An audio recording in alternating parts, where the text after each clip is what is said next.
11:44 es el espacio que compartimos con Eusko Ikaskuntza los miércoles. Saludamos ya a Juan Aguirre. Juan, Egunon. Egunon. Hoy, ¿de qué vamos a hablar? De cubismo. Vamos a celebrar el centenario de este movimiento artístico, ¿no es así? Pues así fue, porque hace ahora justo 100 años, en 1907, fue cuando Picasso pintó aquel famosísimo Las señoritas de Aviñón, ¿no?, que se considera pues el cuadro fundador del cubismo. Un pintor de aquella época, Delaunay, que era un hombre que se hizo famoso pintando torres y feles cubistas, cuando le preguntan, ¿qué es esto del cubismo? ¿Cómo se explica? Y dijo una frase que me parece muy bonita. Dice, con el cubismo ya no son manzanas o un frutero, una torre Eiffel o calles o vistas exteriores lo que pintamos. Es el latido del corazón mismo del hombre que se hace palpable con el lenguaje universal de los colores. Pues sí, si pensamos en algún cuadro cubista de Picasso, pues efectivamente refleja todo eso, ¿no? Son partes de la naturaleza, todas ellas representadas en un mismo plano, ¿no? Como muy planos todos, ¿verdad? Y con colores también muy vivos. Pues para que nos hable tanto el cubismo como de las vanguardias artísticas en Euskal Herria, tenemos con nosotros a Fernando Golbano, que es socio de Eusko Ikaskuntza y uno de los principales especialistas en ese periodo de nuestro arte. Egunon, Fernando. Egunon, Juan. Oye, Fernando, por empezar, ¿cómo fue acogido entre nosotros la aparición del cubismo así hace ahora 100 años? ¿O qué se sabe? ¿Cómo impactó? Bueno, la verdad es que tuvo una entrada bastante rápida, porque había un grupo de artistas españoles y vascos que pasaban por San Sebastián, que venían de París, acudían a París bastante, y por lo tanto hubo una rápida recepción. Otra cosa es que no tuviera mucho eco en sus propuestas, es decir, fue conocido pero no tanto practicado como género artístico. Entonces sí que tuvo una rápida recepción porque había, ya digo, artistas vascos que estaban en París en ese momento. Yo te he leído a ti en uno de tus textos que hablabas y reivindicabas la figura del que posiblemente sea el único artista cubista que hubo entre nosotros en el País Vasco, un tal Alfonso de Olivares de Hernani. Yo te reconozco que me he puesto a buscar en la bibliografía y en los índices y no sale. ¿Quién es este pintor? Sí. Bueno, yo creo que es uno de los enigmas del arte vasco de vanguardia. En realidad, él nació en el año 98 en Hernani y murió en el año 36 en Madrid. Estudió Derecho en Madrid, fue diplomático, viajó a París en el año 23, donde ya se dedicó también a hacer gestiones diplomáticas, pero encontró rápidamente una buena relación con Picasso, Juan Gris, con los que se luego denominó Escuela de París, a otros artistas como Bores, como el propio Olivares, que participó de ese grupo que se llamó Escuela Española de París, y entonces él estuvo a camino entre París y Madrid, pasando muy poco por San Sebastián o por Euskadi, estuvo muy poco, y volvió a Madrid en el 33, murió en el 36, al inicio de la Guerra Civil. Entonces, de manera que es verdad que es un artista muy extraño, muy enigmático, que convendría desde luego estudiar e investigar más, porque él, que venía de una familia, en fin, con poderío económico, tuvo unas primeras colecciones justamente de arte de vanguardia o de pintura vanguardia española y vasca en París. Él tuvo obras de Picasso, de Gris, de mucha gente, de Bores, y realmente él fue uno de los primeros coleccionistas, sobre todo porque intimó mucho con ellos, no tuvo mucha relación. De manera que este extraño pintor crítico de arte hizo unos primeros libros sobre arte moderno en el año 34, que lo publicó Alto Laguirre.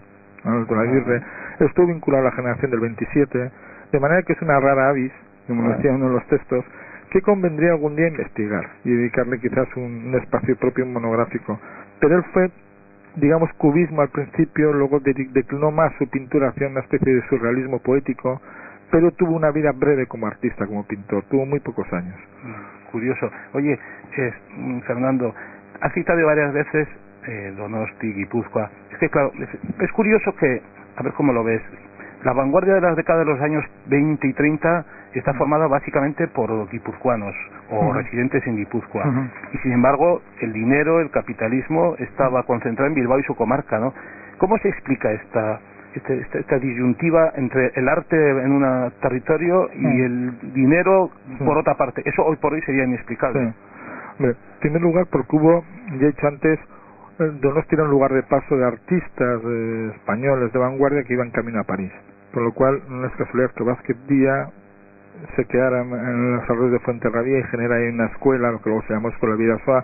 No es casualidad que la vanguardia española literaria, artística, poética conectara rápidamente con el grupo GU a principios de los años 30, Cabana Sirausky, Aizpurua o la Sagasti, en fin, toda esta serie de artistas, arquitectos y algunos escritores también, de manera que al ser un lugar de paso rápidamente entraban en contacto con esa nueva emergencia de un arte nuevo de vanguardia, mientras que Bilbao, a pesar de ser la metrópoli, digamos, más propia vasca y del dinero, seguía más anclado en una lectura todavía costumbrista, pintoresca, el arte vasco, los Orrue, en fin, Iturrino aparece ahí una emergencia un poco nueva, pero no es por casualidad que sea San Sebastián o Fuenterrabía e Irún los lugares de paso donde, por un lado, conectan con París, porque algunos de ellos ya viajan a París, y por otro lado, porque otros artistas de vanguardia pasan por París, y por San Sebastián y Hondarribia.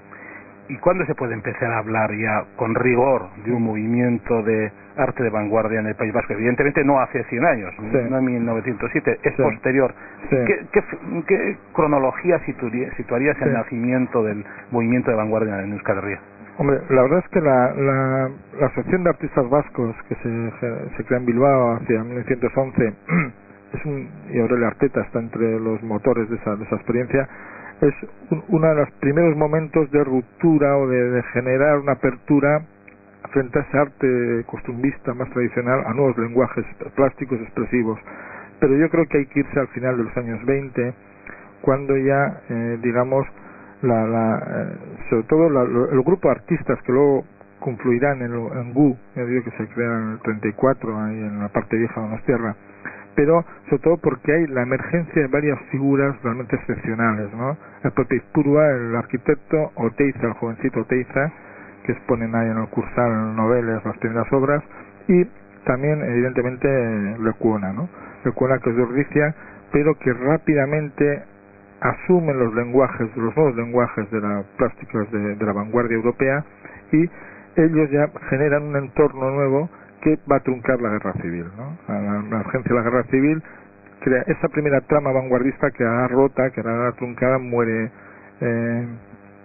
Aizpurua, muere también en Durango un mordedor Lecuona, Oteiza marcha hacia Latinoamérica y viene en el 47, 48, de manera que esa generación queda rota y será a partir de la posguerra, sobre todo con la llegada de Oteiza y luego la primera vertebración a través del grupo Aránzazu, la que volverá a generar una nueva trama que tendrá su expresión a mediados de los 60 con la creación de los grupos de la Escuela Vasca, donde Oteiza, Chillida, Ibarrola, Basterrechea, Sistiaga, Zumeta liderarán una nueva trama artística de vanguardia. Las vanguardias vascas, 100 años de cubismo que estamos recordando hoy en este espacio. Yo creo que es...